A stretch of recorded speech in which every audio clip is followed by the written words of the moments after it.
In the last couple videos, we talked about the two ends of the competitive spectrum in microeconomics. We had perfect competition, which is where we had a large number of very small firms who produce an identical product, think maybe toothpicks. And then on the other end of the spectrum, we had a monopolist, which is when you have only one producer in the market.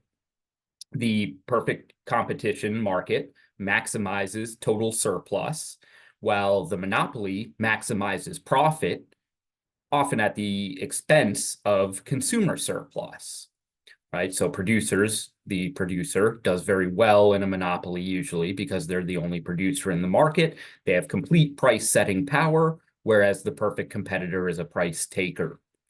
Okay, so now we'll talk about the types of markets that are in between. So first we'll start with monopolistic competition, which we think of as closer to perfect competition than our other one, oligopoly, but it has a lot of elements of monopoly markets as well. So what is a monopolistic competitor? Monopolistic competition is actually probably the most common type of competition, most common type of market.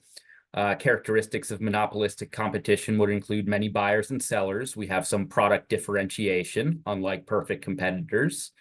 There are no or limited barriers to market entry or exit, but there are some control over price, unlike perfect competitors. And then we would say that because there's no barriers to entry or exit, long-run profits are only going to be attainable via product differentiation. Remember, for the perfect competitors, there's no barriers to market entry. And so if there's profit in the short run, in the long run, more firms will enter, drive the price down, profits will fall to zero in the long run. We assume that perfect competitors make zero long-run profit. We know in the real world that firms often do make profit, so we need market structures that can account for the fact that some firms are not monopolists, but make profit. All right, so monopolistic competition accounts for most of the types of firms that we see in the real world. We'll talk some also about oligopoly coming up. But long-run profits are only going to be attainable via product differentiation. So the only way to keep competitors from entering the market and taking profit share is going to be to advertise or differentiate the product in some way. And so we talk about different ways that companies differentiate their products via advertising. And then when we look at the model, it looks a lot similar to the monopolist. The main difference is supposed to be that in the monopolist, yeah, you had these downward sloping curves. Marginal revenue is different from demand. But in the monopolistic competition, the product is supposed to be relatively elastic or flat. Because remember, we have a lot of sellers. You can think about maybe fast food businesses. There's a pretty large number of them in the market. So if one fast food seller were to raise their price by a whole bunch, would you keep eating that one? No, probably not. You go to a different one. All right, so monopolistic competitors have demand curves, which is relatively flatter or more elastic than monopolists. The monopolist is the only producer in the market, so if you're buying that product, you only have one option. It's usually very inelastic or a very vertical demand curve. But otherwise, there are no real differences in how we think about this model. And so if you are comfortable with the monopoly market and the steps to identifying the optimal quantity and then the price that the monopolist will charge and profit, then we're doing exactly the same steps here. Right, so this is what we're seeing. We've got a marginal cost curve. We set marginal cost equal to marginal revenue, and that gives us our optimal quantity. The monopolistic competitor could charge this price, which is essentially what the perfect competitor would do. It's always price is equal to the marginal revenue instead of having downward sloping marginal revenue. But they don't have to charge that price. They have some price setting power. So what price does the monopolist or monopolistic competitor charge? They can charge whatever the demand is for that quantity. So that's what we're seeing here. MC equals MR. We use that to find the quantity. What price will be charged for that quantity depends on demand. We just find that spot on the demand curve. What's the average total cost of producing that quantity is shown on the ATC curve. And so that difference is our per unit profit. We can multiply it by how many units we produced and get to total profit. All right, but once again, same rule, MC equals MR, and then the monopolistic competitor does have some price setting power. So in the long run, if there's positive profits, once again, we usually have some market entry.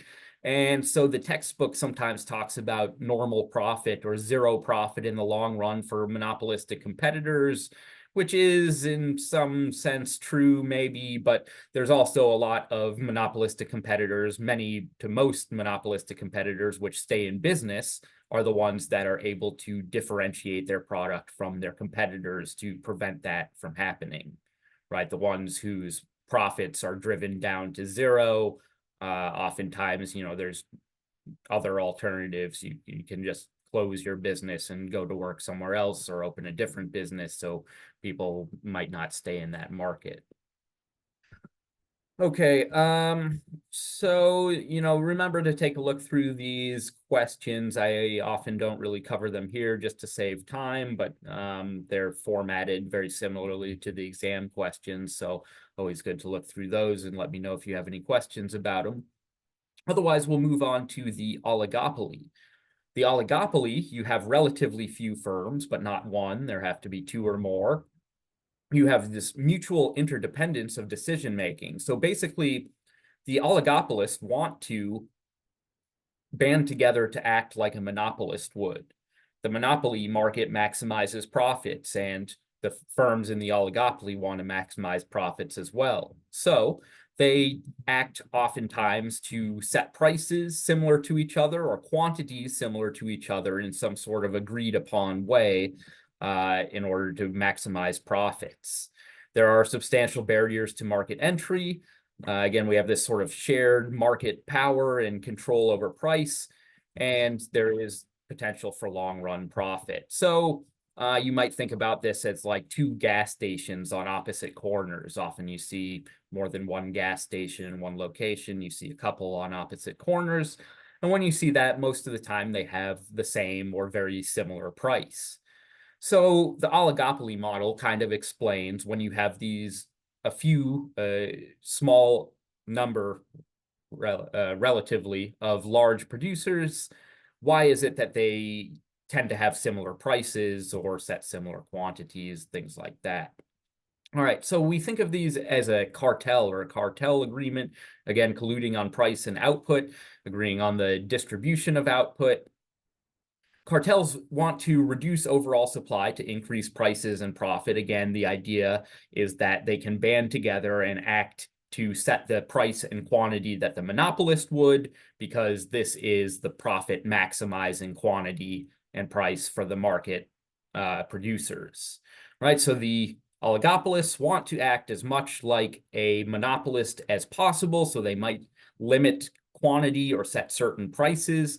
And then the question is, if they have these agreements, which may or may not be actually legal, depending on the area, would the cartel members cheat or not on this agreement? And so the general theme here is that oftentimes these sorts of agreements are not really enforceable because there's a profit incentive not to stick to the agreement.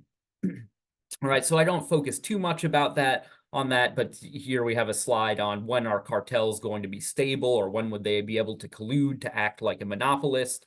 They can often do this if there's few members and similar goals, maybe some legal provisions, barriers to entry, unable to differentiate their products from one another. So it's, again, sort of like gasoline, if one cartel or one gasoline provider acts differently, you might just go to the other competitor instead.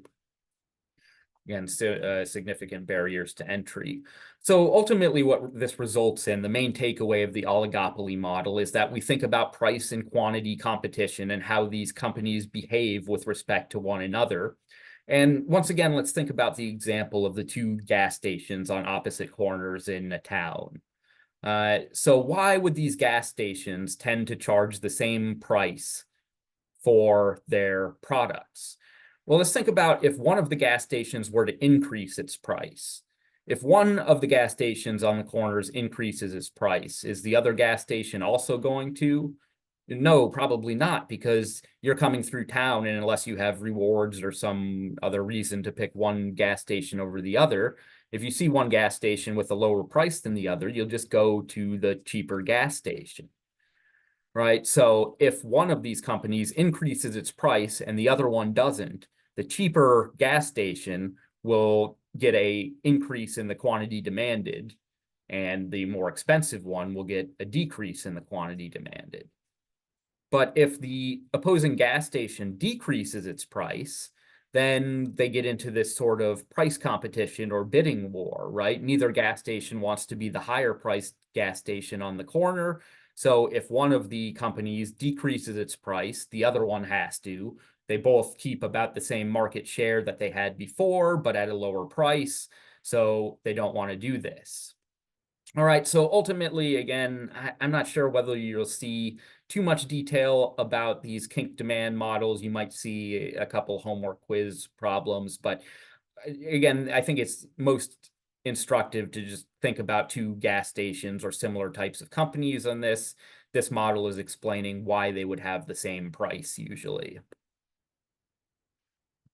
So I think that's pretty much it for oligopoly. Yeah, again, take a look at the multiple choice questions there. We'll come back and do a separate video on game theory.